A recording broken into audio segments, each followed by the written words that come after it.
북괴 김정은 정권에 의해 충격적으로 생을 마감한 미국 대학생 오토 원비어군. 그 이후에 오토 원비어군 부모들이 전 세계에 있는 북괴 김정은의 자산을 싹 다 동결하겠다라는 의지를 드러냈었지요. 오토 원비어군의 그 비극에도 불구하고 오토 원비어군 부모들은 전 미국인들과 또 전 세계를 향해 북괴 김정은 정권에 대한 성토를 계속 이어오고 있지 않습니까? 자, 이런 와중에 오토 원비어 부모, 북한 자금 220만 달러 회수. 지금 북한과 러시아 은행 난리가 났습니다. 정성산 TV 좋아요, 구독, 알림은 큰 힘이 되겠습니다. 오토 원비어 부모, 미 은행 동결 자금 220만 달러 회수. 제재 대상 러시아 은행 자금. 북한에 억류됐다가 숨진 미국인 오토 원비어의 부모가 미국의 은행에 동결돼 있던 북한 자금 약 220만 달러를 회수한 것으로 확인됐습니다. 북한의 고려항공의 대리기관으로 지목된 러시아 은행의 자금이 배상금으로 유족에게 지급된 것입니다.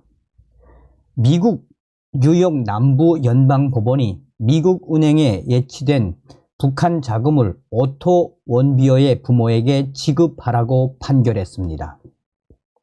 미국 연방법원 전자기록 시스템이 최근 공개한 문건에 따르면 재판부는 지난달 23일 해당 자금의 소유권을 넘겨받게 해달라는 오토 원비어 씨, 그의 부모 신디와 프레드 원비어 씨의 요구를 최종적으로 승인했습니다. 소유권 이전이 승인된 자금은 미국 뉴욕 멜론 은행에 예치된 220만 3,258달러로 원 소유주는 러시아 극동은행입니다. 원비어 씨 부부는 극동은행이 북한 고려항공의 대행기관이라는 이유를 들어 해당 자금에 대한 소유권을 주장했고 미 법원이 이를 인정한 것입니다. 실제로 러시아 극동은행은 지난해 5월 북한 고려항공에 대한 재정적, 물질적, 기술적 지원 등을 제공한 혐의로 미국 재무부 해외자산통제실에 의해 제재된 바 있습니다. 이후 미국 뉴욕 멜론 은행은 러시아 극동은행 소유의 자금을 전격 동결했습니다. 앞서 원비어 씨 부부는 아들의 죽음에 대한 책임을 묻기 위해 북한 정권을 상대로 지난 2018년 워싱턴 DC 연방법원에 소송을 제기했고 법원으로부터 5억 달러의 손해배상액을 인정받았습니다. 이후 원비어 씨 측은 이 자금을 회수하기 위해 미국을 비롯한 전 세계에 흩어진 북한 김정은의 자산을 추적해 왔습니다. 재판부는 원비어 씨 부부가 뉴욕 멜론 은행에 예치된 자금을 회수하기 위한 모든 절차를 거쳤다는 사실을 이번 판결의 근거로 명시했습니다. 특히 이번 법적 조치와 관련된 내용을 북한과 러시아 극동은행에 통보했지만 아무 답변도 받지 못했다는 원비어 씨 측 주장을 최종 결정문에 인용을 했습니다. 아울러 미국 정부의 테러 위험 보험법에 따라 러시아 극동은행이 북한의 대리기관으로 정의될 수 있다는 사실도 확인했습니다. 재판부는 뉴욕 멜론 은행이 판결일로부터 20일 이내에 이 자금을 원비어 부모에게 넘기도록 했습니다. 따라서 14일 현재 미국 시간 원비어 부모는 약 220만 달러에 달하는 이 자금을 이미 지급 받았을 것으로 추정됩니다.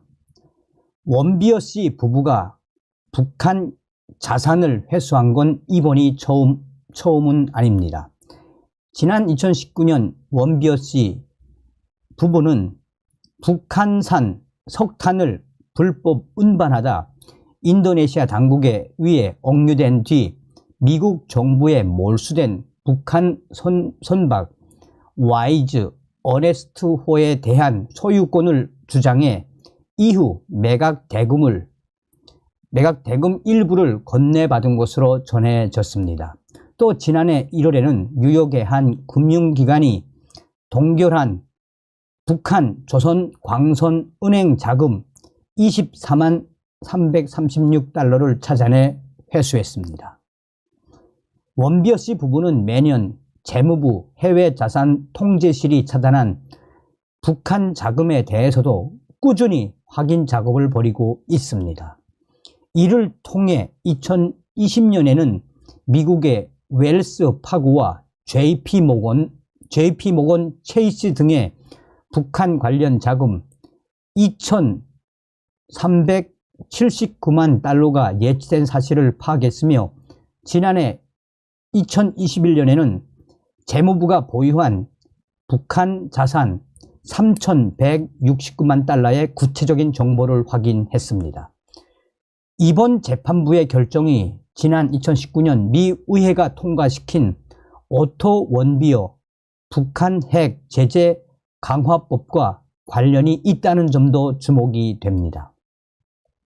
미국의 해외자산통제실은 지난해 러시아 국동은행을 제재하면서 당시 조치가 오토 원비어 북한 핵 제재 강화법의 정신에 따른 것이라고 강조했습니다. 이 법은 재무부가 불법 대북 금융 거래를 돕는 해외 은행과 기관에 제재를 부과하는 것이 핵심으로 제재 대상으로 지정된 개인과 기업에 고의로 상당한 금융 서비스를 제공하는 해외 기관에 세컨더리 보이콧, 즉 제3자 금융 제재를 확대 적용하는 내용을 담았습니다.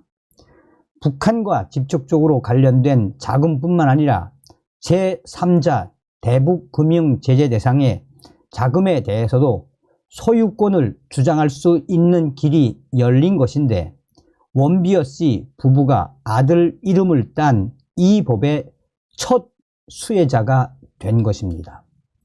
오토 원비어는 지난 2015년 12월 북한 여행길에 올랐다가 북한 당국에 억류된 뒤 15년의 노동교화용을 선고받았으며 이후 2017년 6월 혼수 상태로 미국으로 돌아왔지만 엿새 만에 사망했습니다. 자, 이 소식은 지금 다른 외신들도 집중적으로 타전을 하고 있습니다. 오토 원비어 부모가 드디어 해냈다. 북한 고려항공과 러시아 국동은행 한마디로 난리가 났으며 오토 원비어 부모에 의해 북한 김정은의 자산들이 계속해서 동결될 수밖에 없다라며 오토 원비어 부모들의 이런 소식에서 앞으로 김정은의 자산과 또 이번에 걸려든 러시아 국동은행은 국제적인 망신을 당하고 있다라며 오토 원비어 부모가 이번에 북한 자금 220만 달러를 회수했고 러시아 국동은행이 가담된 사실을 밝혀낸 것, 이슈화하고 뉴스화한 것 자체가 러시아가 북한 김정은을 도와주고 있는, 한마디로 러시아가 국제 망신을 당했다며 오토 원비어 부모가 북한 김정은뿐만 아니라 러시아 국동은행까지 러시아까지 한마디로 발칵 뒤집어 엎었다라고 이 외신들이 전하고 있습니다. 이번 소식에서 우리가 눈여겨봐야 하는 것은 무엇이겠습니까? 자식을 가슴에 묻은 오토 원비어 군 부모들이 우리에게 외치는 그 외침이 무엇이겠습니까? 김정은이가 사라질 때까지, 다이 될 때까지 끝까지 김정은 자산을 동결시키겠다라는 그 의지 아니겠습니까? 다음 시간에 뵙겠습니다. 멸공. 정성산TV 좋아요, 구독, 알림은 큰 힘이 됩니다. 후원해주시는 모든 분들께 가열차게 멸공.